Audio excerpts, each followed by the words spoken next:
మానభంగం కేసుకు సంబంధించి సెంట్రల్ మినిస్టర్లందరూ రాజీనామా చేశారు. ఏంటే ఇంకా రెడీ కాలేదా? అవుతుందండి. స్పెషల్గా ఏమైనా చేస్తున్నావా?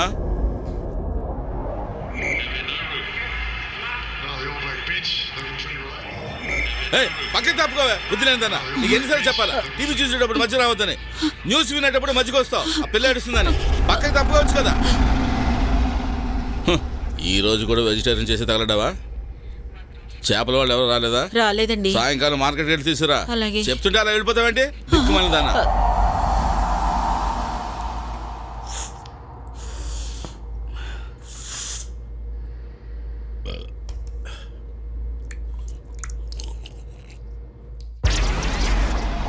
ఏమైంది దీనికి? నేను లేనప్పుడు రేడియోని ఎవరు తీశారు? పిల్లాడు తీశాడు. ఆ వెధవకి ఎన్నిసార్లు చెప్పాను నేను లేనప్పుడు రేడియో తీయొద్దని. చూన్ చేసి పెట్టింది పోయింది. అంతా నువ్వు ఇచ్చిన చనువే. ఇదేమైనా ఆట వస్తువు అనుకుంటున్నాడా?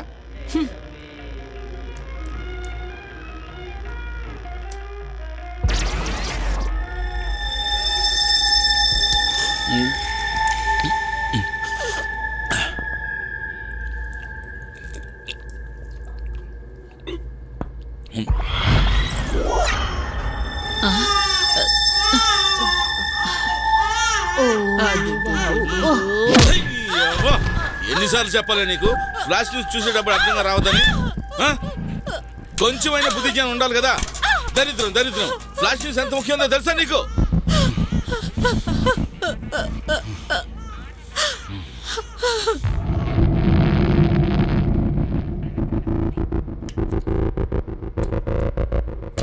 రే చెత్తనా కొడక, గుమ్మానికి అడ్డంగా కూర్చొని ఆడొద్దని ఎన్నిసార్లు చెప్పాలరా? ఎన్నిసార్లు చెప్పినా బురకెక్కదా నీకు? ఈడు కూడా ఈడు అమరా తయారయ్యాడు.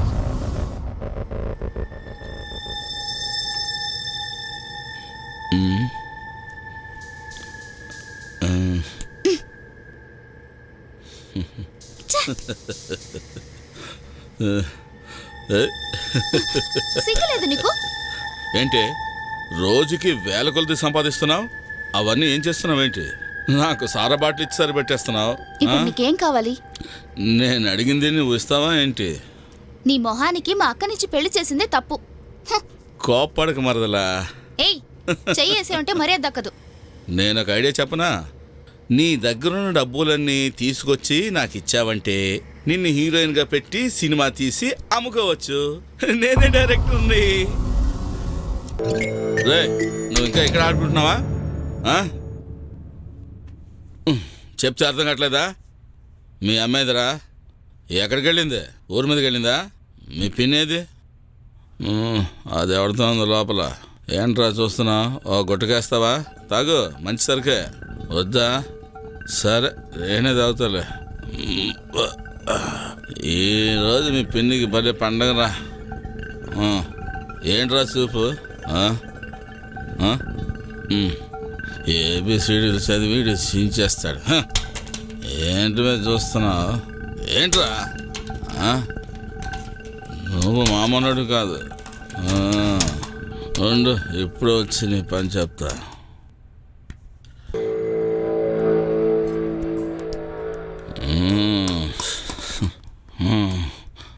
అలా ఉండరా, కదలకుండా కూర్చోవాలా? అది ఎలా ఉంది? చల్లగా బాగా అందంగా ఉన్నారా నువ్వు? సారా అయ్యద్దు కదా, నేనే తాగేస్తున్నాను, ఏమీ అనుకోవద్దు.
से दीवानगी देखी नहीं कहीं मैंने इसलिए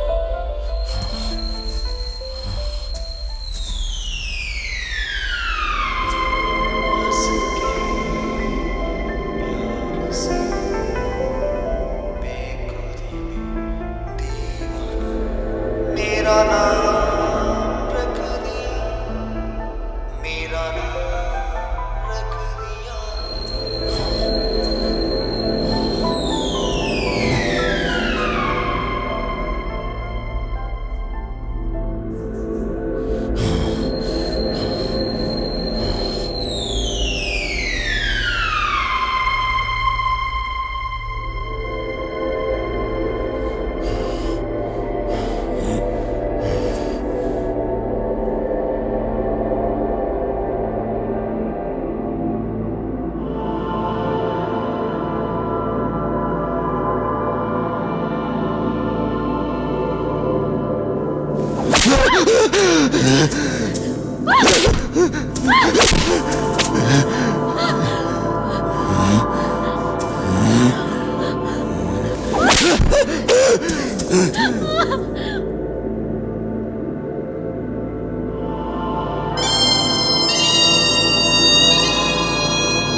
నేను కథ రాయడానికి తగిన దేవి ఇదే గౌరీ.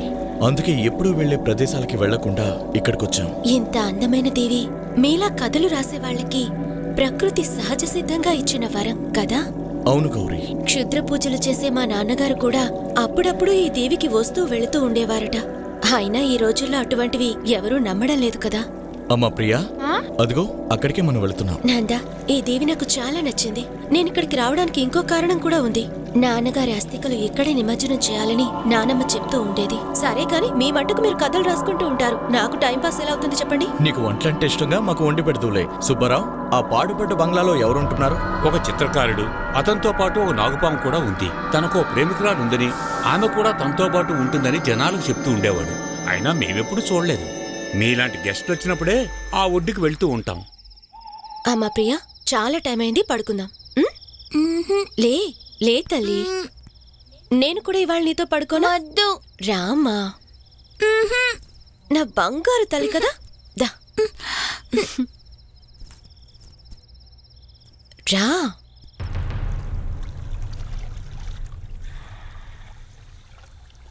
నాకొద్దు. కొంచెం తీసుకో. వద్దమ్మా. సరే పడుకో. నేను కూడా నీతో పడుకోనా? వద్దు, నువ్వు వెళ్ళి పడుకో.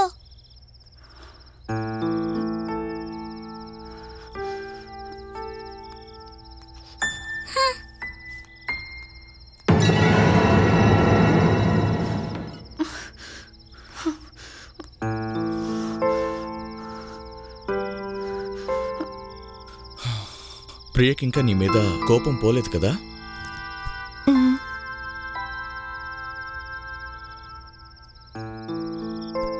తనని ఉన్నట్టుండి హాస్టల్ నుంచి తీసుకొచ్చామన్నావు కదా, అందుకే నీ మీద అంత కోపంగా ఉంది.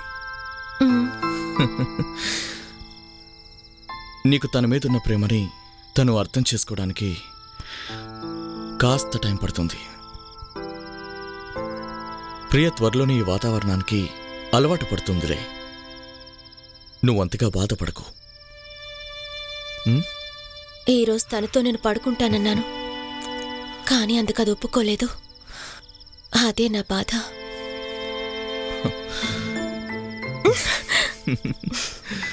తను నీ కూతురు కదా.